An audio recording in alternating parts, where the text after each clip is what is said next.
Berjumpa kembali dengan saya Maya Dewi di Toya Yoga Studio. Hari ini kita akan memberikan penjelasan sedikit tentang frozen shoulder. Jadi biasanya bagi orang yang frozen shoulder, dia akan kesulitan untuk menggerakkan area bahunya, makanya disebut frozen shoulder. Biasanya terjadi kekakuan di area bahu yang Anda rasanya letaknya di sini, dari belakang bahu, pundak sampai ke area di sini ya. Oke, latihan yang biasanya perlu dilakukan, orang bertanya-tanya, apa sih latihan yang tepat untuk orang yang frozen shoulder? Masalahnya adalah seperti ini. Setiap orang memerlukan latihan yang berbeda sesuai tingkatan rasa sakitnya. Jadi kalau misalnya Anda memberikan contoh, silakan lakukan pose yang mengangkat tangan seperti ini. Kalau Anda hanya mampu melakukan sampai di sini, Anda tidak perlu memaksakan sampai di sini.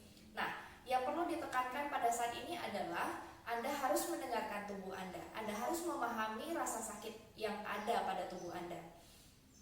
Itu rule number 1 ya. Peraturan nomor 1-nya bahwa Anda harus tahu posisi tubuh Anda yang tidak sampai melewati batas sakitnya. Jangan karena melihat contoh yang diberikan untuk mengangkat tangannya sampai ke atas dan Anda memaksakan hingga menimbulkan cedera menjadi lebih serius. Nah, oleh karena itu saya ingin Anda memahami itu dulu agar tidak ada kejadian Anda justru menjadi cedera begitu ya. Oke, kemudian yang perlu yang Anda pahami yang kedua adalah bagaimana pattern of movement ya. Jadi untuk area bahu kita itu ada 6 posisi, yaitu yang pertama adalah kita bisa melakukan posisi flexion, extension ya. Jadi yang satu flexion, yang satu extension ya.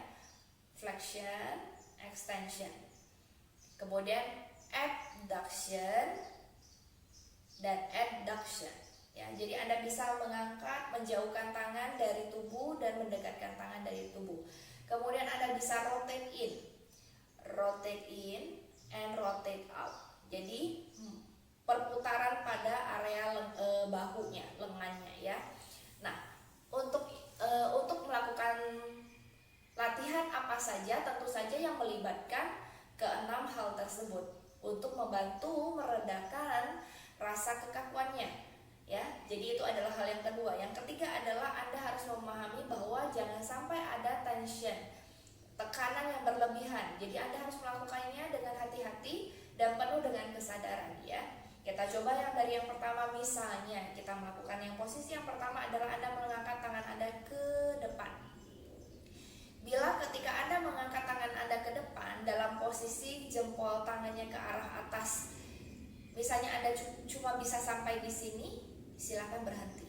Kalau Anda bisa sampai di sini dikit aja juga silakan berhenti. Oke?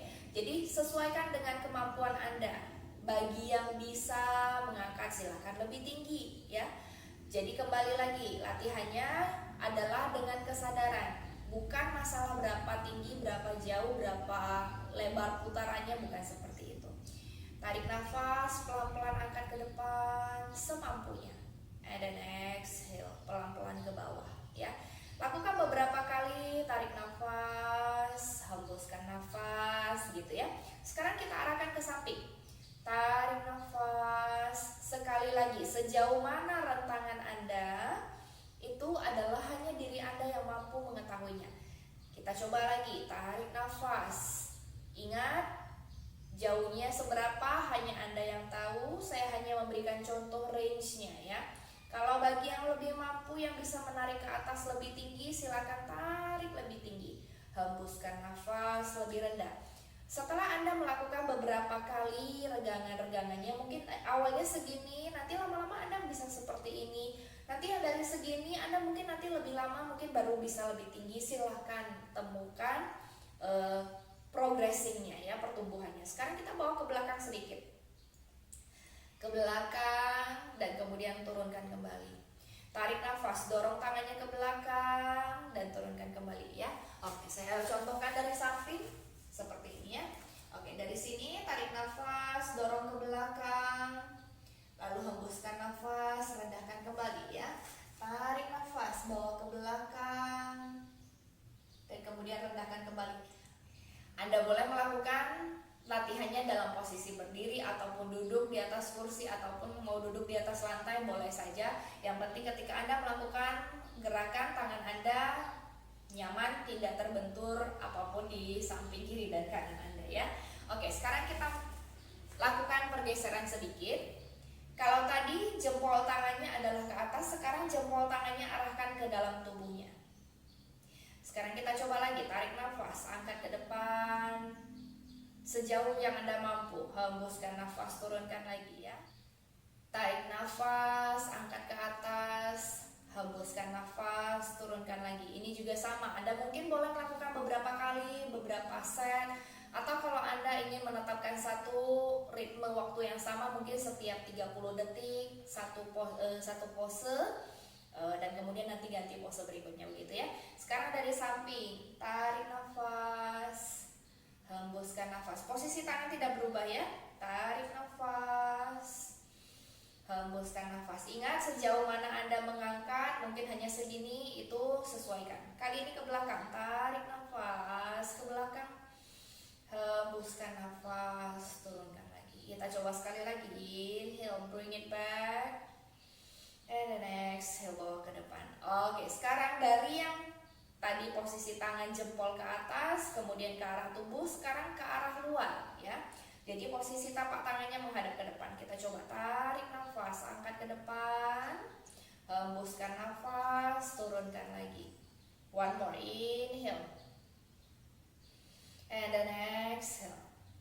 Iya, bagi Anda yang merasakan frozen shoulder, itu biasanya sedikit pergerakan yang berbeda saja sebenarnya menimbulkan sense yang berbeda gitu ya.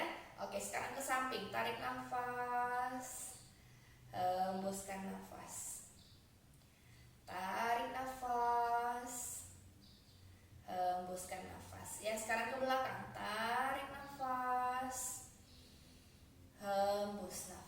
Lagi, sekali lagi, inhale, bring it back, and then exhale, kembali ke depan ya. Oke, sekarang kita lakukan dengan tangan yang mengepal ya, jari-jari tangannya mengepal dengan posisi tangannya ke arah bawah ya. Jari jempolnya boleh di luar, boleh di dalam. Kita coba dulu ya.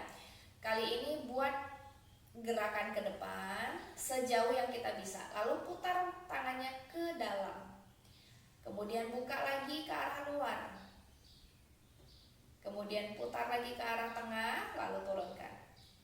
Sejauh mana Anda mampu ya. Kalau Anda bisa memang mengangkat lebih tinggi, silakan angkat lebih tinggi. Lalu putar ke arah dalam, putar ke arah luar, rendahkan lagi, balik ke tengah, rendahkan lagi ya. Sekarang kita ke samping, bawa ke samping, putar ke arah dalam, putar ke arah luar, dan kemudian kembali ke tengah, rendahkan lagi. Yuk kita coba sekali lagi. Inhale, bawa ke samping, putar ke arah dalam, putar ke arah luar, kembali ke tengah, dan rendahkan lagi. Jadi dalam setiap pergerakannya Anda benar-benar merasakan, menyadari gerakannya, dan menemukan batas untuk tubuh bagian yang sakitnya tentunya ya.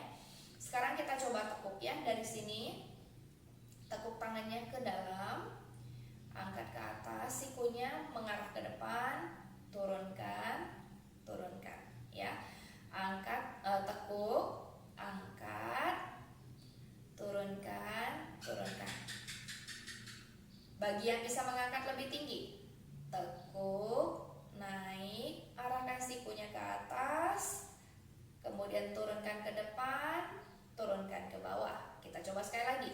Tarik nafas, tekuk, angkat lebih tinggi semampunya, turunkan, turunkan. Sekarang kita akan melakukan gerakan yang memutar. Tarik nafas, dimanapun Anda bisa, coba lakukan yang sesuai yang kemampuan Anda. Jangan memaksakan berlebih ya. Angkat kembali ke atas, kalau sudah bisa putar, silakan putar ke belakang semampunya, lalu turunkan kembali, turunkan kembali. Kita coba sekali lagi. Angkat, tekuk, angkat, putar, lalu turunkan kembali. Bisa ya? Coba coba lagi. Tarik nafas, tekuk tangannya, angkat ke atas, putar pelan-pelan ke belakang, kembali ke depan, dan lepaskan, gitu ya. Silakan lakukan kiri dan kanan. Boleh melakukan gerakan yang sama dan Anda bisa bandingkan bagian yang sakit dan bagian yang tidak sakit. Kadang-kadang salah satu sisi menjadi lebih berat karena sakit ya. Sekarang kita coba yang terakhir. Dari depan, angkat lurus ke atas, ke samping, ke belakang, jauh semampunya. Jadi ketika Anda melakukan ini, Anda boleh menggunakan dinding. Beberapa orang mencontohkan pada dinding. Tapi bagi saya untuk di awal, kalau untuk yang rasanya sakitnya sangat berlebihan, Anda boleh melakukan tanpa dinding dulu untuk membantu tidak mendapatkan tekanan yang berlebih. Karena seperti yang saya katakan, no tension ya. Jadi coba usahakan mendengarkan tubuhnya dulu. Angkat pelan-pelan. Kalau masih oke, baru putar lebih jauh ke atas gitu ya. Untuk yang sehat tentunya ini tidak akan menjadi masalah Anda memutar sampai sejauh manapun ke belakang ya. Tapi bagi yang sedang sakit ini akan menyakitkan sekali. Hanya bergerak sedikit salah akan memberikan tekanan yang menyakitkan. Jadi pelan-pelan saja gerakannya ya. Sejauh mana Anda bisa, mungkin sampai di sini aja. Oke, tidak apa-apa. Lakukan latihannya kali-kali ya, maksudnya jadi rutin seperti itu. Anda boleh makin lama, nanti pasti Anda bisa merasakan lebih nyaman untuk bergerak lebih tinggi, dan pada akhirnya Anda bisa menggerakkannya sepenuhnya lebih baik ya. Oke, jadi latihan kita pada hari ini cukup sekian. Saya harapkan latihan ini dapat memberikan manfaat, bantuan untuk yang sedang merasakan frozen shoulder. Semoga bermanfaat, dan please kasih feedbacknya ke saya. Silahkan tulis di komen, saya akan dengan senang hati membacanya. Salam dari saya, semoga bermanfaat selalu ya. Namaste.